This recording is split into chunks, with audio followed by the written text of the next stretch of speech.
লক্ষাধিক মানুষকে শহীদ করেছে, হত্যা করেছে, আমার মা বোনদেরকে সংগঠন করেছে।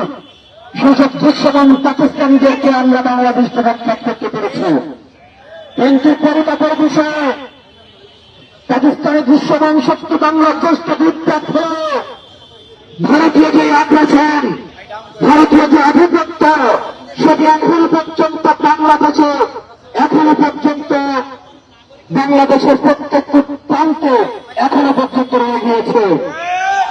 সেজন্য ভারতের গুজরাটের কোথায় আজকে বাংলাদেশের স্বাধীনতাটাকে উনি ভারতের স্বাধীনতা হিসেবে উনি আজকে প্রতিষ্ঠিত করার চেষ্টা করে দিয়েছে।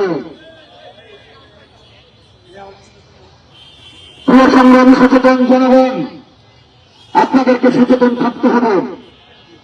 আমরা আমাদের দৃশ্যমান শক্তিকে ৭১ পরাজিত করেছি। আমাদের এই দৃশ্যমান শক্তিকে পরাজিত করা শুরু হয়েছে ২৪ থেকে, এবং সে লড়াই অব্যাহত থাকবে।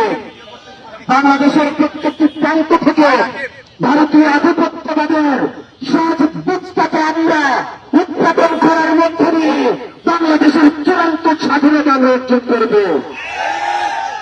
সে পর্যন্ত আপনারা ঐক্যবদ্ধ থাকবেন। আমরা একসাথে একটা সুন্দর বাংলাদেশ আমরা বিনির্মাণ করব।